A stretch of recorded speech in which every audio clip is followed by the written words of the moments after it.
Merci. Monsieur le maire, mes chers collègues, après 3 plans propreté depuis le début de la mandature, nous voici à passer ce conseil à débattre de la propreté à Paris. Vivre dans une ville propre est un droit, et la ville a un devoir d'efficacité. Une fois cette lapalissade énoncée, et alors que vous êtes au pouvoir et donc responsable depuis 4 ans, il nous faut réfléchir collectivement pour trouver des solutions pérennes cette fois.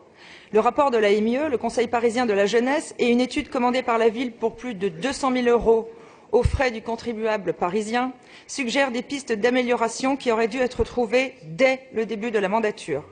Or, la propreté de l'espace public ne semble décidément pas figurer en tête des préoccupations de la municipalité. La situation a commencé à se dégrader il y a 10 ans. La raison en est notamment le manque d'adaptation de la politique de la ville au mode de vie des Parisiens qui a évolué, plus de vie extérieure, de vie nocturne, etc. Sur la base de ces constats, je voudrais évoquer, en tant qu'élu de terrain, quelques points qui me semblent fondamentaux. En premier lieu, il est impératif de confirmer la hausse du budget propreté amorcée il y a 3 ans. Mais c'est le budget global qui doit être confirmé, c'est-à-dire qu'aucun transfert ne doit être fait entre le budget de fonctionnement et le budget d'investissement. Si je prends l'exemple du budget de fonctionnement, du fait de la dédialisation du parc automobile, acheter de nouveaux véhicules est plus onéreux. Il ne faudrait pas prendre le risque d'avoir un parc amoindri à budget constant.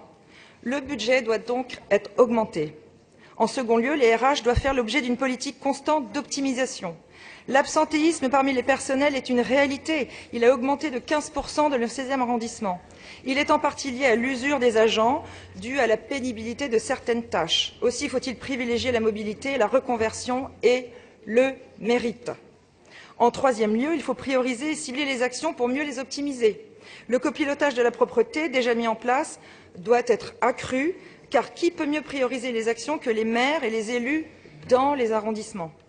En quatrième lieu, la responsabilisation et le nécessaire changement des mentalités des citoyens, souligné dans la première conclusion du rapport de la MIE, est un des nerfs de la guerre. En revanche, la responsabilité citoyenne ne doit pas obérer celle de la ville, qui a un devoir, je le rappelle, de résultat. Un comportement récurrent inacceptable a fait l'objet d'une proposition qui consiste à remplacer les étais noirs des corbeilles municipales par des cendriers pour réduire le nombre de jets de mégots. Cela me semble une fausse bonne idée. Cela ne va faire que complexifier le travail des collecteurs. Un cendrier tous les 100 mètres égale plusieurs agents à ne faire que cela. Ajoutez à cela que même si les corbeilles actuelles doivent être remplacées, alors que ce sont les mentalités qui doivent évoluer, elles ne datent que de 2014. Le changement de celles-ci représentera un coût supplémentaire pour les Parisiens. Les changements fréquents en matière de politique de propreté, ce sont des coûts supplémentaires, rappelons-le. Autre exemple, je constate tous les jours dans les rues des dépôts sauvages à des endroits bien précis, c'est-à-dire sous les panneaux bleus « Défense de déposer des ordures » du règlement sanitaire de novembre 1979. Non seulement cet affichage ne dissuade pas les contrevenants, mais à l'inverse, et c'est beaucoup plus grave, il est de nature à les stimuler. Cela tourne la ville en ridicule, ce dont elle n'a pas besoin. Et comme le soulignait mon collègue Patrick Trémèche, c'est très préjudiciable, car une fois l'habitude prise, il est très difficile de la faire disparaître. Aussi faut-il tous les supprimer. Il en reste encore une centaine dans le 16e, c'est beaucoup trop. Je vois également beaucoup trop de poubelles sorties la veille au soir, ce qui attire inévitablement les fouilleurs et provoque de la saleté. Un autre comportement n'a pas été éradiqué, les épanchements d'urine à la sortie de certains événementiels, tels que les sorties de match au Parc des Princes, par exemple. Je sais que des dispositifs ont été mis en place, mais ils sont insuffisants. Le fait en soi est inacceptable, mais dans un secteur comme la porte de Saint-Cloud, largement impacté par la venue de supporters en nombre lors des matchs, ce qui implique des difficultés de circulation, de stationnement, de jets d'ordures et de problèmes de sécurité, la coupe est pleine et la tolérance zéro doit être mise en place. J'affirme la nécessité, pour aller dans le sens du rapport de la MIE, d'instaurer une vraie politique fondée sur le salisseur-payeur, en systématisant beaucoup plus la verbalisation. Je pense notamment aux travailleurs des entreprises de BTP, qui ont tendance à prendre les rues pour des dépotoirs avec des objets très encombrants, voire polluants. C'est un vrai problème. Mais dans une ville impeccable, les comportements délictueux sont rares. La saleté engendre la saleté. Aussi, ne nous trompons pas de responsable. La ville est comptable de la situation actuelle. Le cercle vicieux doit être transformé en cercle vertueux. Optimisation, efficacité, efficience au service de tous.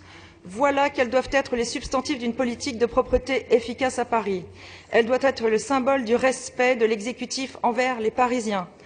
Or, les Parisiens ne se sentent pas respectés. Et lorsque vous dites, Monsieur Pininou, que les habitants ont un sentiment de malpropreté, permettez-moi de vous dire qu'en la matière, sentiment vaut raison, car nous sommes tous au service des Parisiens et nous pouvons ignorer l'exaspération liée aux difficultés environnementales.